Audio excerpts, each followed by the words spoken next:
What if everything you thought about African American ancestry was only part of the story? For years, we've been taught that all Black Americans descended from African slaves. But what if I told you we've been lied to?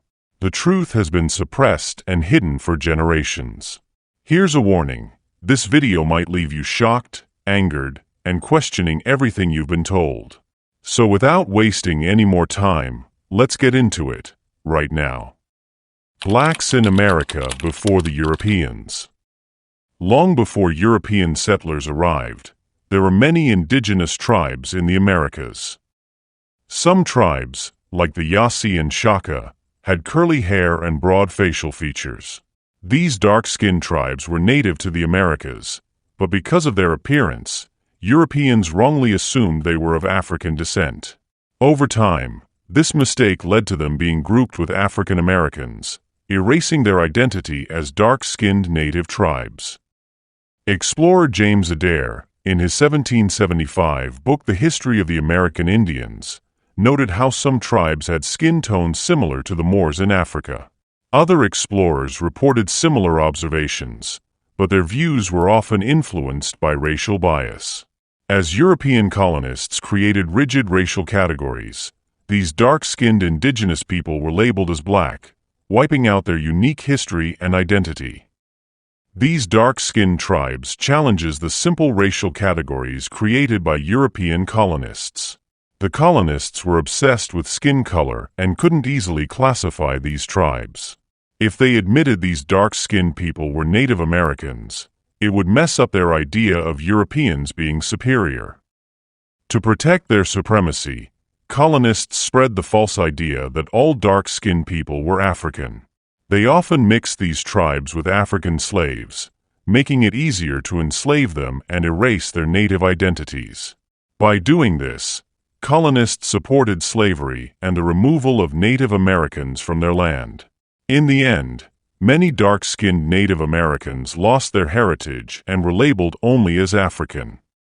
There's growing evidence that many Black Americans today have Native American ancestry, mainly because between 1492 and 1880, about 5.5 million Native Americans were enslaved in the Americas.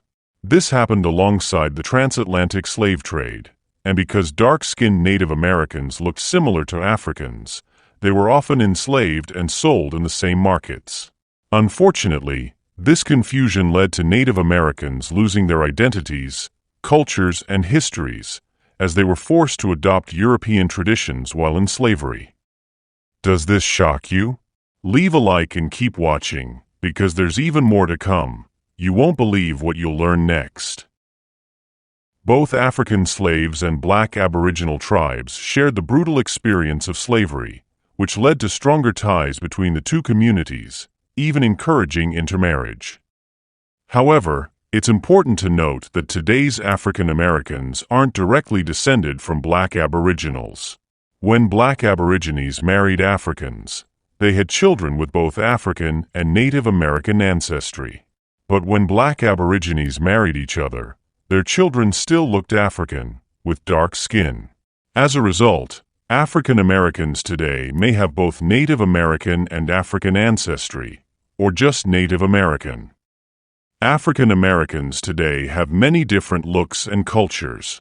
Some have features or traditions similar to Native Americans, like straight hair, high cheekbones, or unique skin tones. This is because some African Americans are direct descendants of Black Aboriginal people, not just African slaves. These physical traits are reminders of Native American heritage, even though this history was erased for a long time. During the slave trade, African Americans were taught that their ancestors were only African slaves brought to America. While partly true, this story leaves out the Native ancestry many African Americans share. The U.S. government and European settlers made sure this connection was forgotten, creating a false and incomplete idea of African American identity. Now, more African Americans are working to uncover and reclaim their Native American roots, reconnecting with a history that was lost for generations. The U.S. government intentionally changed how they labeled people of mixed race, especially those with African and Native American roots, to take land from Native Americans. A big part of this was the Dawes Act of 1887, which broke up native tribal lands and gave small pieces to native individuals listed on official records. But if someone was mixed, especially with African ancestry, they were often labeled as African American instead of Native American. This meant they couldn't get land. By doing this, the government made sure fewer people got land, leaving more available for settlers. It also erased the native identity of people with African and native roots, forcing them to only identify as African American. Over time, this caused many African Americans to lose touch with their native heritage. This land grab hurt native communities deeply. Many lost their homes and culture, and a lot of history was forgotten. Even today, many African Americans might have native ancestors, but don't know it because of how the government erased that connection. What do you think? Do most African Americans have Native American or African slave ancestry based on your family's history? Share your thoughts in the comments below. Blacks in medieval Europe. Have we forgotten the influential Africans in European history, or were they erased? For centuries, historical revisionists worked to remove depictions of black people as leaders or deities. Yet, history holds undeniable evidence of a thriving black aristocracy in Europe before 1453. The truth is, black Africans shaped early civilization by introducing agriculture, literature, science, and culture as far back as 9500 BC. They built ancient Sumer and Egypt, passing their innovations to the Roman Empire, which used them until its fall. In the 8th century, the Moors, originally from Africa, arrived in Europe during the Dark Ages. They brought advanced knowledge, technology, and innovations, lifting Europe out of its decline. The early Moors, mostly black Africans, became powerful leaders, forming a new elite class and influencing Europe for over 800 years. Historical records, like those from John Mackey, describe Moors as tall, black men, and their distinctive features are evident in medieval art and literature. When the Moors conquered Spain in 711 AD, Europe was struggling with famine, disease, and chaos after the Roman Empire's collapse. The Moors introduced Arabic numerals, geometry, medicine, agriculture, and more, innovations crucial to Europe's Renaissance. They also preserved Greek classics through Arabic translations, ensuring their survival. What may shock you is that over time, Africans even became part of European royal families. Keep watching to see the evidence so no one can lie to you ever again. For centuries, efforts like the iconoclast movement worked to erase depictions of black people as rulers, intellectuals, and cultural icons. Yet, history holds undeniable accounts of their influence across Europe. The Moors, black Africans, shaped Europe not only in Spain but in places like Scotland, where 10th-century monarch Dub Mac Malcolm, whose name translates to black, was later whitewashed in depictions. Similarly, Byzantine rulers like John II Comnenus and Manuel I Comnenus were described as dark-skinned, though contemporary portrayals omit this. Black nobility extended beyond monarchs. Figures like Queen Charlotte of the Holy Roman Empire, theologian Jacobus Capoton, and composer George Bridgetower showcase how African heritage influenced European art, philosophy, and culture. Even authors like Alexandre Dumas, known for the Three Musketeers, carried Moorish ancestry.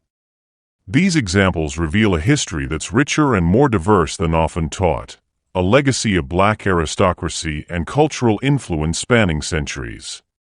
Always remember, when it comes to images, they can be deceptive.